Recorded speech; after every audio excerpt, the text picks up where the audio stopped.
Hi folks, welcome to my channel. This is all about um, parenting, being a new parent myself. Um, Actually I'll be 64 this year. My girl's just turned uh, 2 years old this February. And this has been a whole trip for me, for real. And I am passionate about parenting. I definitely am. Now, just quickly, so you'll know if this channel is for you or not, I'm definitely all about organic, feeding my children organic. Also, I believe we live in a pretty dysfunctional world, and I'm going to do my best as my girls grow to help arm them in whatever ways I can think of, so that when they meet less than desirable people, dysfunctional people, that those stones and arrows, whatever, are going to just bounce off of them. I want to help them develop the best possible self-esteem that I can, so that they are able, as well as they can, to travel through this world as unscathed as possible, believing in themselves, believing strongly in themselves and their abilities, and knowing that they are good people no matter what somebody else says. So if that sounds like the kind of thing you're interested in, then stay tuned. This is my first video. I've got my earbuds in right now. I've got the Pacific Ocean behind me. I've got my earbuds in because I'm hoping it gives me some pretty good audio. I'm speaking a little more loudly to hopefully once again get that good audio, but I don't want to shout either. So anyway, yeah, I am passionate about parenting. And right off the bat, I'm going to say it's been such a mind blower. Literally, I did not know that I could love this deeply. This is like, I thought I knew love. I didn't know love. I didn't, My girls coming into my world have shown me what it means to really love. Oh my God.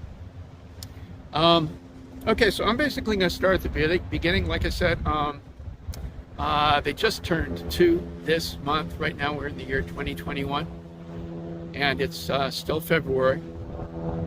When we started off, we were we were in the hospital, and we went through something that I call baby boot camp. We were in there for maybe like a week. I've got identical twin daughters, and we were in there for like a weekend. It was like it was hard.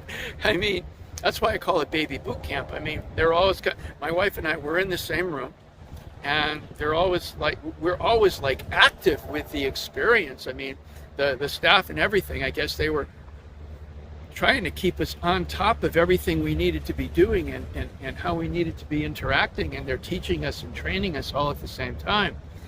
And there's a lot going on. And wow, I hit a level of sleep deprivation that I'll go into later, because that sleep deprivation even grew and expanded beyond there. But I will say this: if you're a new parent, welcome, and congratulations, your life is now changed forever. Hopefully that's going to be a good thing for you. Our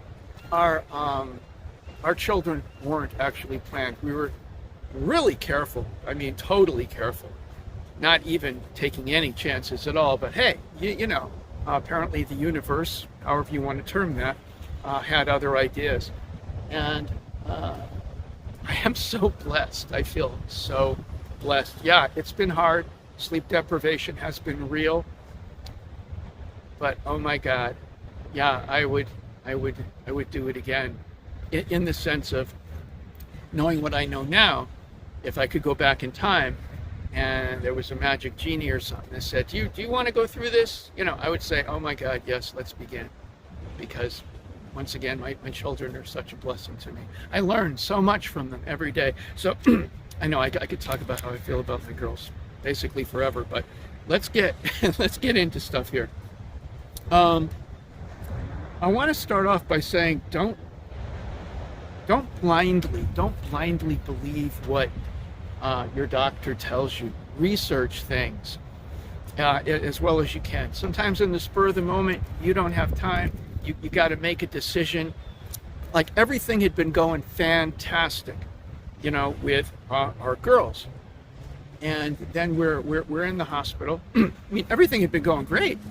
And then we're there. We had moved to the area, basically set up camp. Not camping, but we had gotten a room near there, so we would be right near the delivery center, because the identical twin thing, the town we lived in wasn't able to quote unquote safely handle that if they came early.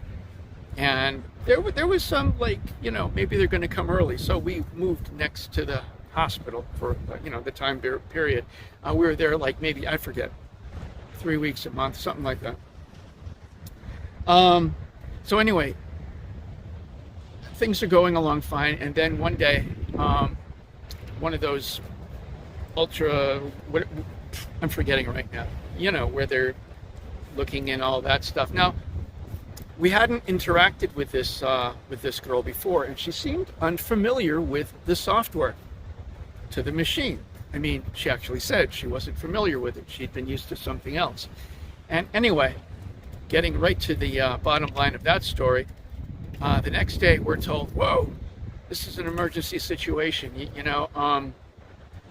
It looks like one twin is taking resources from the other twin. There's a big weight difference. We've got to get him out. We've got to do a cesarean. And I'm like, wow, everything's been fine this whole time. And I'm thinking, that girl seemed, well, she actually said she was unfamiliar with the software. So I'm like, can we do this again? Because everything's been great the whole time, And they're like, it's like, it is what it is. You got to make a choice. We got to take him out through cesarean, because we're going to save him, And I'm like, it doesn't feel right. There's something wrong here. So they gave in. And they said, okay, we'll do it again. So they did it again. This story's a bit longer than this, but they did it again. And then I find out later, when they come back and tell me the same thing, I find out later they only did half of the test, whatever you call it. Wait a minute, you only did half of it. How can you, it's kind of like they had their mind made up. They didn't want to even consider there might have been a mistake. I felt intuitively there was a mistake.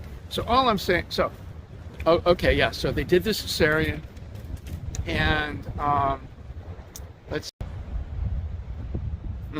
just stopped recording. I'm not sure how much I lost there. So anyway, they did the cesarean, and there wasn't any real weight difference. It was there was maybe a half an ounce difference between them. I mean, it was that ridiculously small. It wasn't necessary that they did what they did. So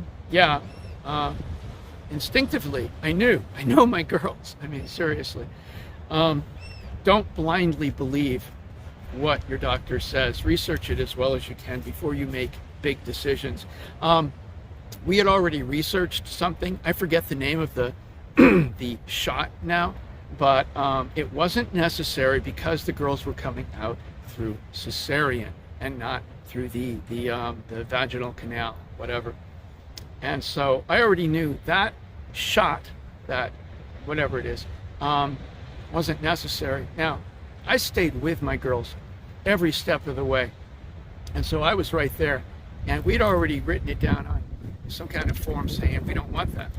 And then there's a doctor, and he's saying, and see, if we hadn't researched it, what he said would have pushed me into being like, yeah, please give it the shot, because he's like, you must get this shot. Now, I'm not making fun of his accent. It's just I'm trying to relay the information. And he's like, you must get this shot, and I'm like, no, we're not going to get anything that we don't feel is actually necessary. And he said, it is to prevent blindness in your baby.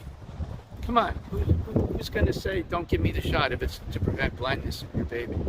but we already researched it, so we knew what he was saying didn't even apply. Hello? It doesn't apply. So I just said no.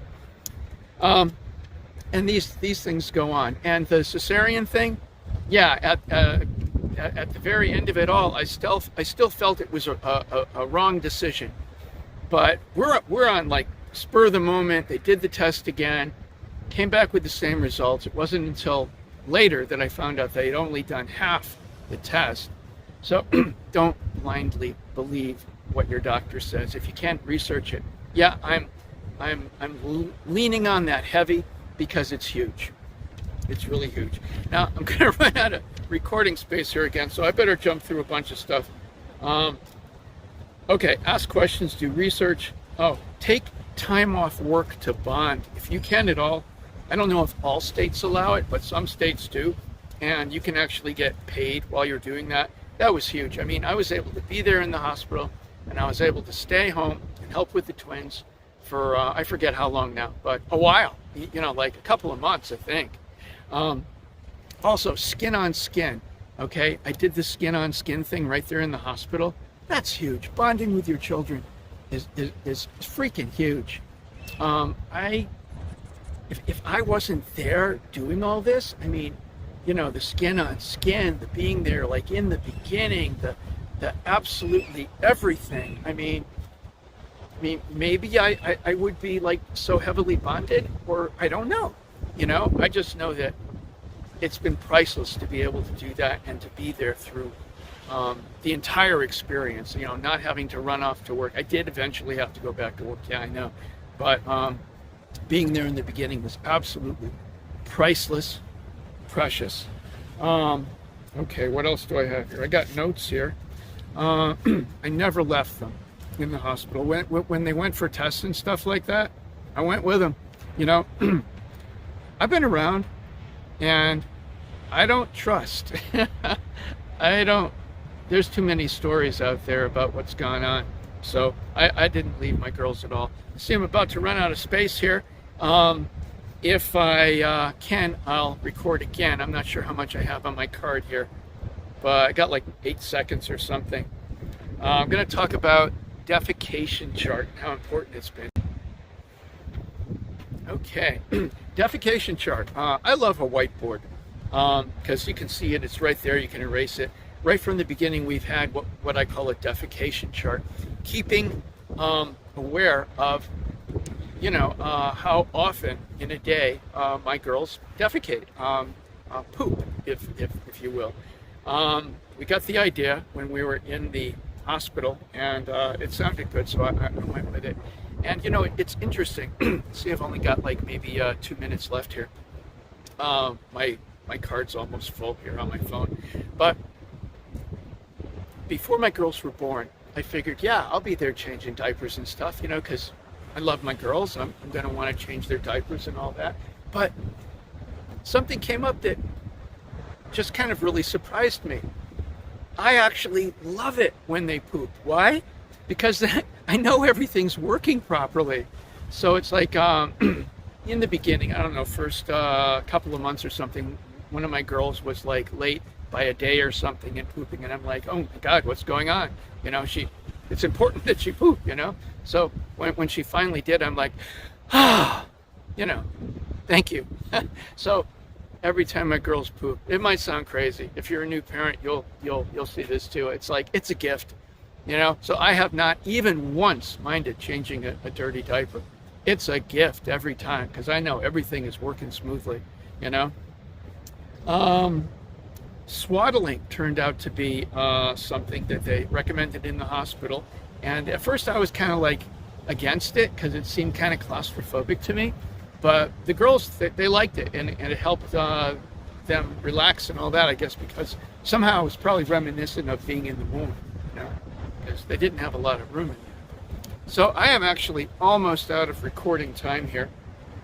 So I'm going to skip some of this stuff, cross off what I've already talked about. At some future point, I'm going to want to talk about postpartum depression. That is freaking huge. I'm trying to find somebody to interview about that, to do some interviews to help people out there in the world may not be aware of it. So if you know anybody, contact me. Yeah, so if you know anybody, contact me. I really want to do some interviews, once again, to help people. My device stopped recording again, so I had to restart here. I've contacted a local nurse that was supposedly an expert on it. She never got back to me for an interview. I've contacted local mental health. They haven't gotten back to me. Why? I mean, it seems like this is some kind of, it's not really talked about. I had heard the term in the past, postpartum depression, PPD, just in life. I mean, I had heard the term, but somehow it seems like it's in the shadows. And I would really love to do some interviews to help enlighten people and look for and find some nice natural ways to handle it. I don't know, through herbs, maybe meditation, massage. I'm also a massage therapist, right? Yeah, and I want to share that with the public to give people an alternative to the Western medicine just getting drugged or something, So I guess I'm going to wrap this up now. Once again, if you know anybody that's interested in doing an interview, I'll create a Instagram. So if you know anybody, I'm going to create an Instagram page to go with this, and it'll be accessible through my YouTube channel. So there it is. Going to wrap it up for now. I hope you're having a good time, and good luck and congratulations. And I'll be back down below, as they say. Share any tips and tricks that you have. And once again, I'm into the organic and developing a good, healthy in mind, body, and spirit children. Yeah. Guess that's it. Man, it's cold out. Bye for now.